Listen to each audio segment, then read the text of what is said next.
एक दिन की बात है, हरिया लकड़ी काटने हर रोज की तरह जंगल गया। वो पेशे से लकड़हारा है।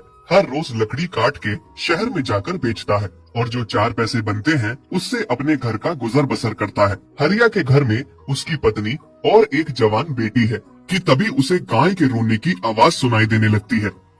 अरे, ये किसकी आवाज है? सुनने में तो किसी गाय की आवाज लग रही है। चल के देखता हूँ।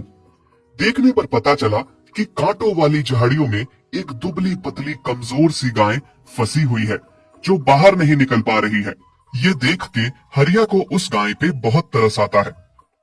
हे गाय, तुम यहाँ कैसे फंस गई और किसकी गाय हो? इतने घने जंगल में क्या कर रही हो? देखने से तो तुम जंगली गाय नहीं लगती। फिर तुम्हारा मालिक कैसा है जिसको तुम्हारा बिल्कुल भी ध्यान नहीं है कि मेरी गाय कहाँ है? आप पहले मुझे यहाँ से बाहर निकालिए, फिर मैं आपको सारी बात बताती हूँ। 4 दिन से मैं इन झाड़ियों में फंसी हुई हूँ। बहुत जद्दोजहद की यहाँ से निकलने की, पर निकल नहीं पा रही हूँ। अगर आप मुझे यहाँ से निकाल दे तो आपका मैं ये एहसान कभी नहीं भूल पाऊंगी। हाँ, मैं तुम्हें यहाँ से निकालता हूँ, तुम चिंता ना करो।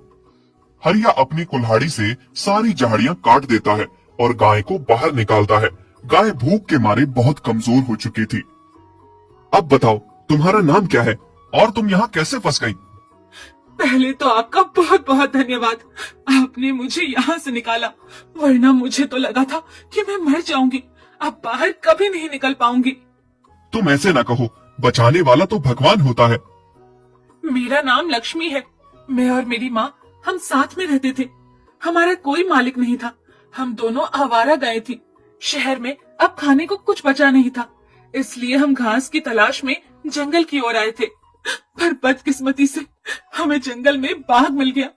वो मेरी माँ को खा गया।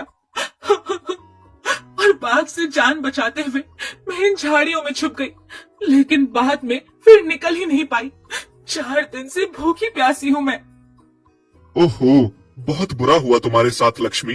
पर तुम अब चिंता ना करो, अब से तुम आवारा गाय नहीं हो। अब से मैं तुम्हारा मालिक हूँ। तुम मेरे घर चलो, मैं तुम्हारी देखभाल करूंगा। मेरी पत्नी और बेटी भी हैं। मेरे घर में वो तुम्हारा ख्याल रखेंगी। आप कितने अच्छे हैं। भगवान आपका खूब भला करे। हरिया लक्ष्मी को लेकर घर आ जाता है। बाबा, आप ये किसकी गाय घर लेकर आए हैं? माँ, माँ, देखो तो बाबा किसी की गाय घर लाए हैं। अरे बेटी, ये किसी की नहीं, हमारी अपनी गाय है। हरिया सारी बात अपनी पत्नी और बेटी को सुनाता है। ये बहुत भली गाय है, इसका कोई नहीं है, इसको सहारे की जरूरत है। हे राम, इस आदमी से तो मैं तंग हूँ। इसके दयालु दिल से परेशान हो चुकी हूँ मैं। जब देखो तब दान करता रहता है। मैं कहती हूँ, कभी तुमने एक पैसा भी बचाया है? बेटी कितनी जवान हो गई है, कोई अच्छा रिश्ता नहीं मिल रहा, और अगर रिश्ता मिल भी गया तो शादी कैसे करेंगे? तुमने एक पैसा तक नहीं जोड़ा उसके लिए। मेरी तो किस्मत ही फूटी है तुमसे शादी करके।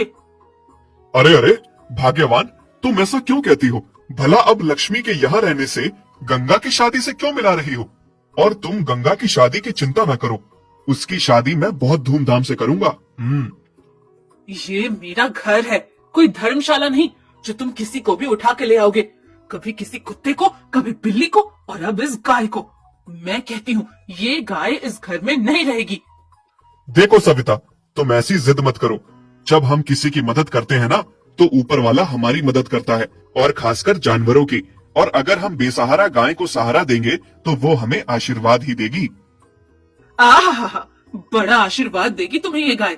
मैंने कह दिया है, ये गाय इस घर के अंदर नहीं आएगी। आप आपस में ना लड़िए, मैं चली जाती हूँ। मेरी वजह से आपके बीच लड़ाई हो जाए, मुझे अच्छा नहीं लगेगा। मालिक, मैं आपकी बहुत इज्जत करती हूँ, आप बहुत अच्छे हैं, पर आप दोनों के बीच लड़ाई का कारण नहीं बनना चाहती। ये कह के लक्ष्मी वहाँ से जाने लगती है, पर उसे जाता देख हरिया को बिल्कुल अच्छा नहीं लगा और वो उसे रोक लेता है। रुक जाओ लक्ष्मी, मैं तुम्हें नहीं जाने दूंगा। अगर सविता नहीं चाहती कि तुम इस घर में रहो तो ठीक है, पर मेरे घर के आंगन में तो रह सकती हो ना, मेरे सामने, मेरे पास। मैं तुम्हें घर लाया था अपने पास रखने के लिए, तो अपने पास ही रखूंगा। हाय रे मेरी फूटी किस्मत, मेरी आदमी कब सुधरेगा? हरिया लक्ष्मी को अपने आंगन में बांध देता है और उसे खाने को खूब सारी हरी हरी घास देता है और उसकी बड़ी ही सेवा करता है।